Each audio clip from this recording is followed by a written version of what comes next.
Hi everyone, welcome to our little lunchtime cook along. We're just getting sorted after our Cooking for 1 and 2 webinar, and I am just getting my apron on so I don't dirty my clothes for work for the rest of the day.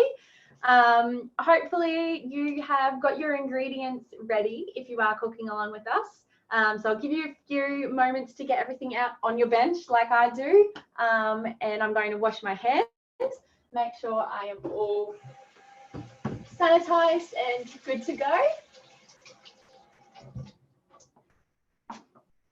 And we will get started with cooking our dal. So, for those of you who haven't maybe really cooked dal before, fun fact I found out earlier this month was that dal actually means lentils. And I'm just going to make sure I have everything. Cool. Yeah, dal means lentils and pulses in India, which I thought was pretty cool. So if you were using ginger today in your dal, if you have fresh ginger, you might want to just start peeling it and grating it so we can add it into the pan. But I couldn't get fresh ginger from the supermarket when I went to buy it. It was all sold out, which was bizarre. So I've got some minced ginger, which is totally fine to use as well. So I'm just going to move the camera a little bit so you can see the pan. There we go. Amelia's behind the camera as well. So if you are cooking along with us and you get lost along the way or have a question, just pop it in the chat. Or the Q&A, and we can answer that so no one gets left behind. So you want to put a nice big hot pan onto the stove, or if you have a big fry pan, that is fine as well. And heat it up with some oil. Now you can use garlic and onion in this. In my household, we have a few sensitive stomachs, so I just usually use garlic oil, which is totally fine as well, or you might use shallots. So I've just popped probably 1 good tablespoon in there. So far, roll it around. Get out a big like cooking spoon. And then you want to place your ginger in, about, if you are using minced, either a good half teaspoon or a teaspoon, depending how much you like it. If not, it's about like a knob of ginger, of fresh ginger grated. And then if you are using a range of spices that we listed on the ingredients list, you can start adding them in. But if you got one of the curry pastes, like we suggested, you can use about 1.5 tablespoons. Is that what you do, Nils? Yeah. Mm-hmm. Or if you like it, I guess, really rich and strong, you can pop a bit more. But I always like to start slower and then add more. So this is getting quite hot already. It's burning everywhere. So we're going to add 2 tablespoons of curry powder. Whoop. That will settle it down a bit. Some garam masala, about 2 teaspoons of that, I think, from memory.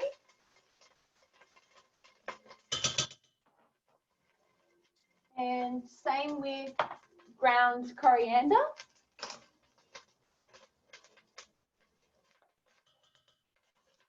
And if you are just watching today and going to cook it another time, hopefully this gives you an idea of how everything is done and how quick it is to make dal.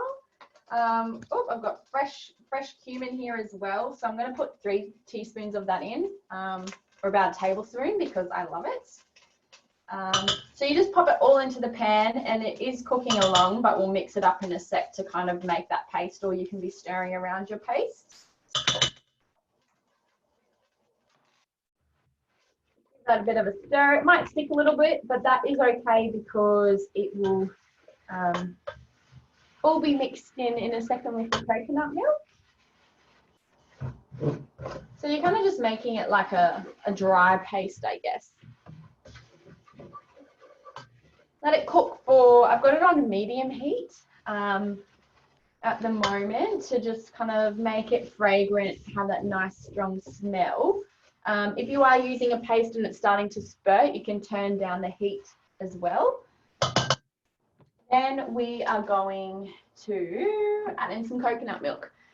So today I'm just using a light coconut milk. You can use the full coconut milk as well, or even a light cream if you can't get it, and then you can add a little bit of water. Well, we'll be adding water anyway, so it will dilute down. So you just want to pour that in, get a little bit of a sizzle, and stir that up.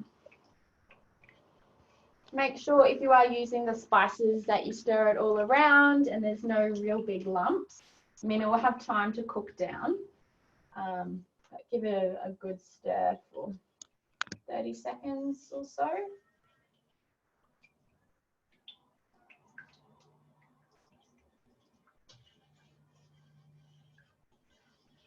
But I like using the spices or even the different curry pastes or different flavored powders, because it does give you that variety, and you can kind of almost make the same meal but different flavors so many different times.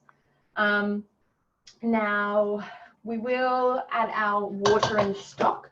So you can just add a teaspoon of dry stock.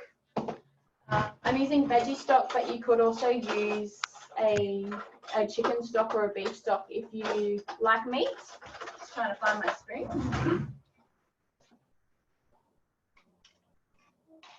So I've got a quite strong stock, so I'm just going to almost put in a teaspoon. But if you like it a little bit more flavoursome, you could add a tiny bit more. Hey Christy, we've just got Deborah asking if you can repeat what went into our pot. Oh yeah, sure.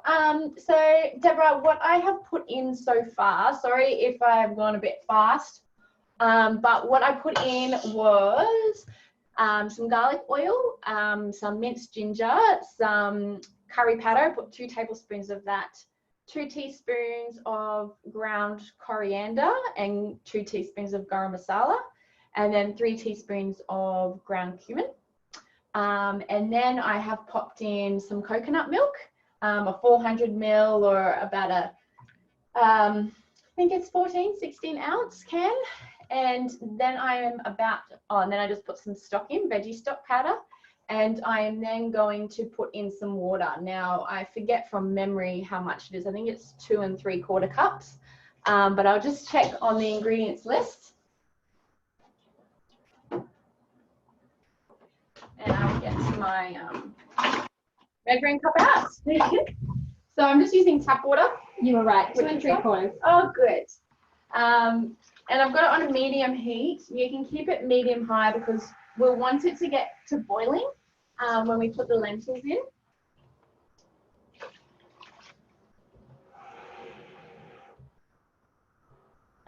And we do also need to pop in some tomato paste, I've just remembered. So I am using some from the fridge because we used some last night in our dinner. So I just put the leftover into a little container. We want about 1/4 cup. So I'm just going to reuse my full cup because I'm used to just kind of estimating, and we can kind of guesstimate a bit.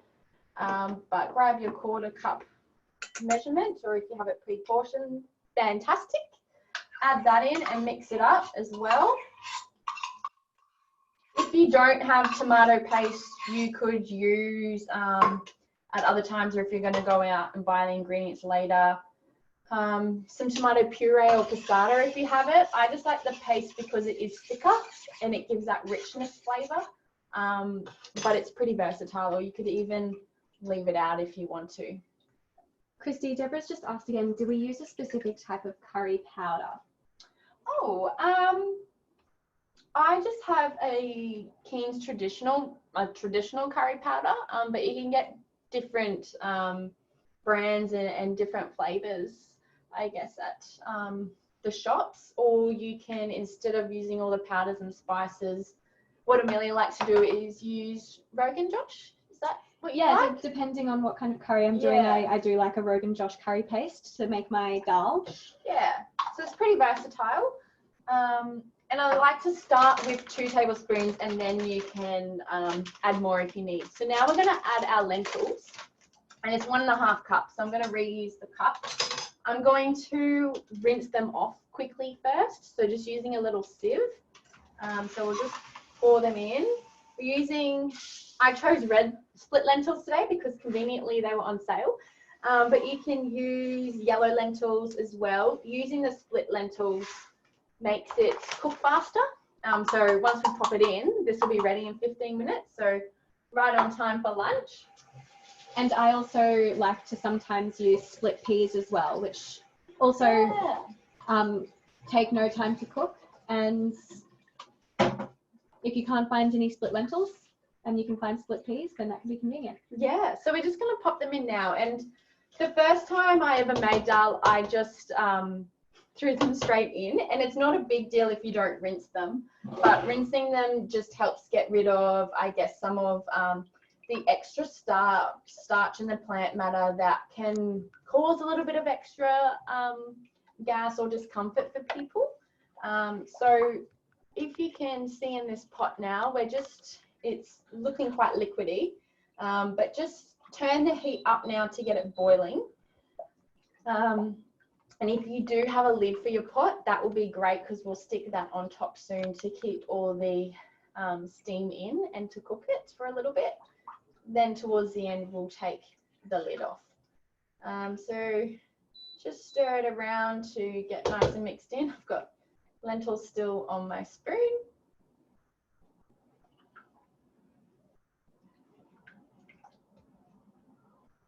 I can't wait for this for lunch today. For us, it is going to be great on this cooler day in Brisbane where we are. Hopefully, if you're joining us from Australia, you're keeping warm, or if you're overseas in the Northern Hemisphere, enjoying the warmth. So just pop your lid on for a little bit.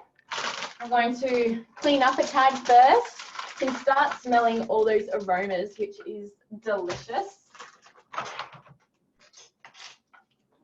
And then you can almost, I don't know if you can hear it because I keep talking, but you can start to hear it sizzling and bubbling away already, because I am using a big pot and it's only half full, so it doesn't take too long. So you can see it starting to bubble. So once it starts bubbling, we'll just turn it down a little bit to kind of a medium-low heat, depending what your stovetop is like. Mine can be a little bit temperamental. It takes a while, but if you're using like gas or induction, it's pretty much immediate. So that will be great to just turn down to maybe like a 3 setting or a 1/3 setting. And then we'll put the timer on. We'll check it at 12 o'clock, and that will be pretty much nearly ready.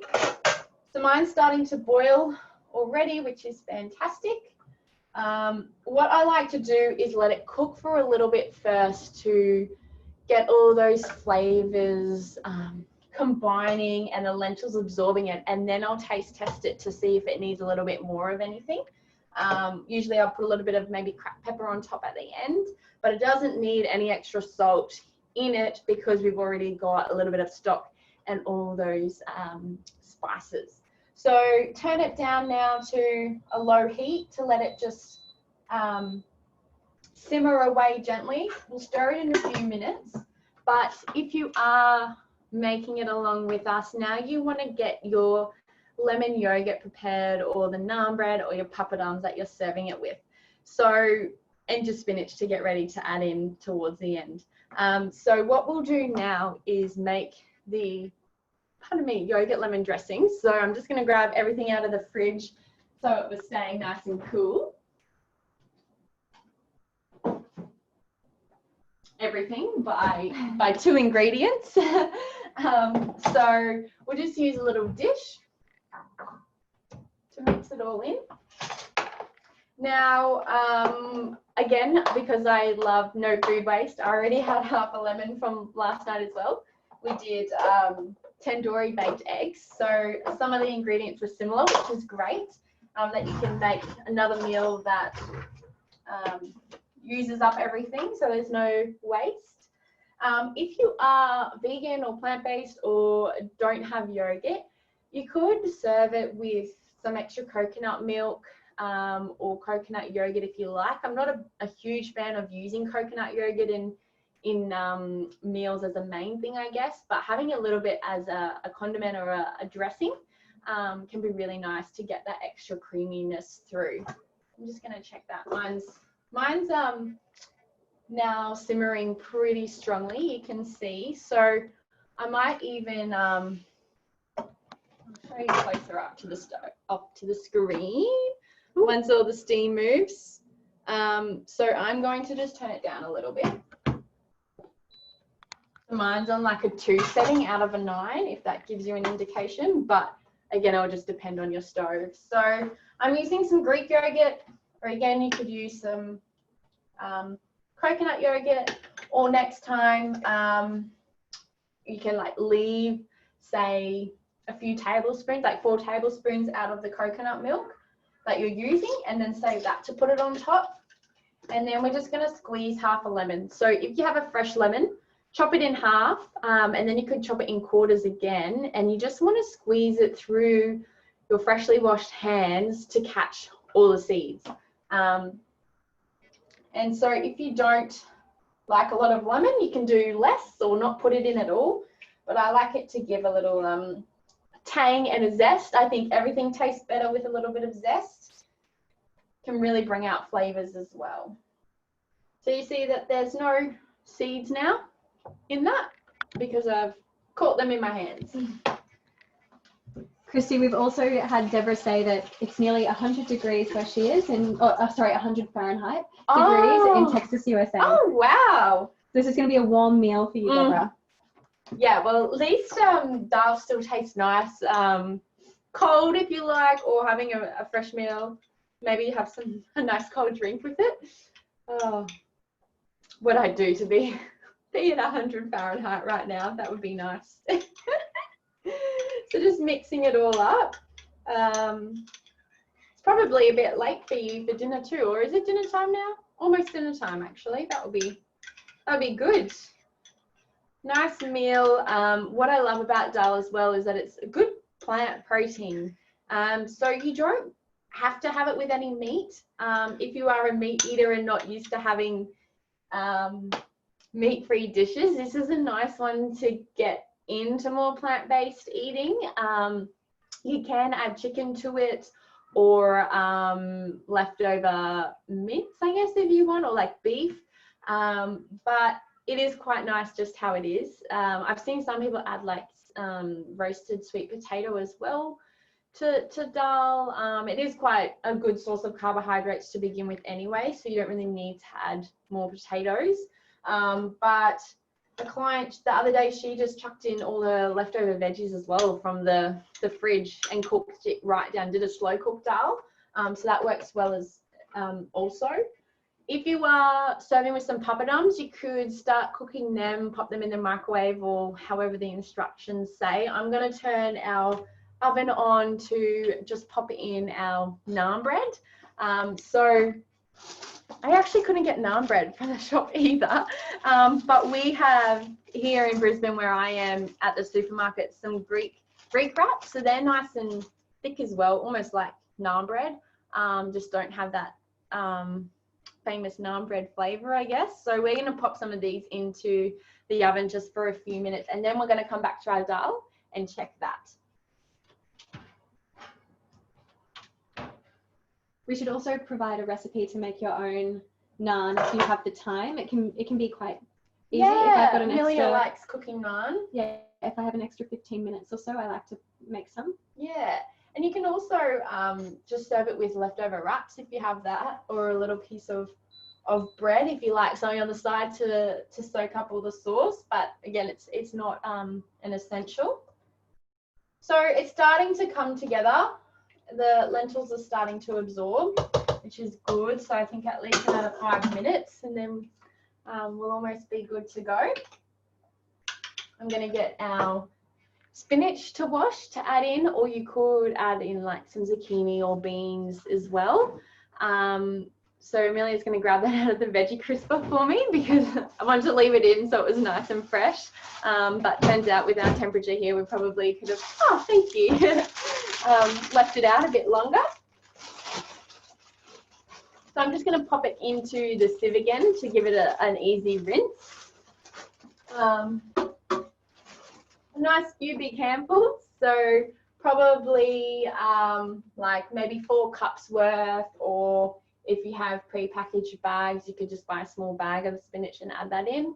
What about frozen spinach, Christy? Yeah, frozen spinach, that would work as well. So you probably want to pop it in now with at least like 5 minutes to go, or defrost it in the microwave first and then add it in.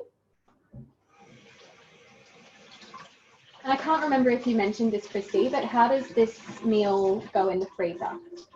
Yeah, I hadn't mentioned that, but it goes well in the freezer because it is a nice saucy meal. It has a lot of liquid to then be defrosted and still be moist and not dry out. Some people don't like having frozen leftover meals. I do like it. And because once you then reheat it, it can absorb a little bit of that extra liquid anyway. So it works well. Or you can keep it in the fridge for a few days. And what you can also do, if it is just you or you're cooking for 2 people, you could halve the ingredients. So for the coconut milk, I guess especially, you can often get smaller tins, whether it be like a 275 ml or like an 8-ounce can. There's a lot of them around. Or you just use half. Put the other half in the fridge for up to 3 days roughly, and maybe make another meal with it, or freeze it in ice cubes. People do that as well. I haven't really used defrosted coconut milk before, so if you do give it a go, let me know how it is. But I'm sure in something like this, it would work perfectly fine. Or you could even add it into a smoothie. Yeah, add it to a smoothie. Or sometimes I make a coconut quinoa porridge. That's nice with that thickness and creaminess of coconut milk. But yeah, so if people are joining us cooking it right now, make sure you send a photo to show us. And if you have got lost along the way, send any quick questions to the chat box or the Q&A so you can follow back along. But as long as all those ingredients are in there, apart from the spinach at this stage and the naan bread and the yogurt, then you're doing all right. I'm just going to stir it again because my pot's a little bit old, so I don't want it to stick. But it is, if we get the camera a little bit closer maybe. Sorry about my shaky hands. Yeah, you can see it's starting to thicken. Perfect. So we'll give it a few more moments, but if you do have to leave us right on 12 or I think it's 7 p.m. over in America, if you do have to leave us, then that is okay, but it should be cooked in a few more minutes. What I also like to do sometimes with this is serve it with some fresh chili. So I think I put that on the optional list, so you can serve just fresh chili on top, or you could add a little bit in now if you like. We made it the other week for some friends, and it got kind of all bunched up together, and they just got a big mouthful of chili at the end. So make sure it is spread out a little bit so you don't burn your mouth in the final mouthful and have a lingering chili taste. But that's why I like to have the yogurt as well. It cuts through that heat and the spice as well. Oh, it's 9 p.m. Goodness me. Maybe not having it for dinner right now. Or a later dinner. That is totally fine as well. And if you guys do want to do a cook along again together, or get different ideas of meals to cook, send them through on the chat box or the Q&A as well. send us a message another time of meals you'd like us to show you and cook. We do have quite a few banking up on our Instagram, but also YouTube, so you can cook along and pause as well. So one of my friends, she's been begging me to do recipe videos for so long. She even got me this apron actually, so I could wear it in the videos when I'm cooking. So we've been adding them to our YouTube channel. If you just search sportsdietitian.com or Sophus Nutrition, you'll find them on YouTube or on our IGTVs, adding more there. And I can hear it sizzling away again, so I'm going to stir it. So mine's starting to get quite thick now. You can kind of almost see more lentils than liquid, if that makes sense. So in a spoonful now, you can see there's a lot more texture to it other than just soup. So I'd say it's probably about just a few more minutes away from being able to be served. Obviously, if you like it really thick and all the lentils super swelled and absorbing all that flavor, you can cook it for longer, and it can just stay on the stove for, you know, half an hour whilst you go and do something else, or the kids aren't ready to eat dinner or lunch yet, or need to tidy up first, then that's okay. But what I'm going to do now is give it a bit of a taste, see how the flavor is, and also see how, I guess, al dente or crunchy the lentils still are, to see if they're cooked. So mine still have a little bit of a bite to it, which is okay. Choking on some spice. So I prefer it actually like this. So what I'm going to do now, I'm happy with the flavor. The first time I cooked it with almost 3 tablespoons of curry paste, and it was just a little bit curry powder, sorry, overpowering. But what I'm going to do now is add in the spinach, and then kind of let it just wilt down a little bit, and then we'll be ready to serve. I'm just going to wash my hands again.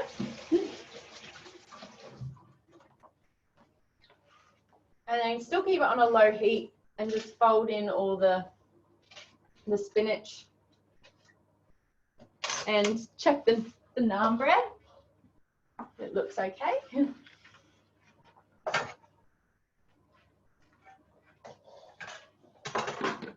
So you can see it looks like there's quite a bit of spinach in there, but it will break down soon. And you can even add like mushrooms to it. I like doing that. It can be a good way, particularly if the mushrooms are a bit old, adding them in. I also like to serve mine with a side of broccolini. I was about to say, I'm sure Amelia serves it with some sort of broccolini, her favourite. So that can be nice as well. You could either stick the broccolini in now to kind of absorb that little bit of liquid left to cook, or steam it on the side, saute it. So mine is, you can see now the spinach is kind of just sprinkled through. So mine is pretty much ready to go. I hope yours is looking good too. If you've been cooking along, or you're watching this back later, and you know, if it's got that little bit of bite left still, cook it for another 3 minutes, then taste it, see how it is. You want it, I prefer it to have a little bit of texture, so it's not just all, I guess, just a bit of slop that you're eating. So have a little bit of crunch, enjoy that texture and all the different flavors.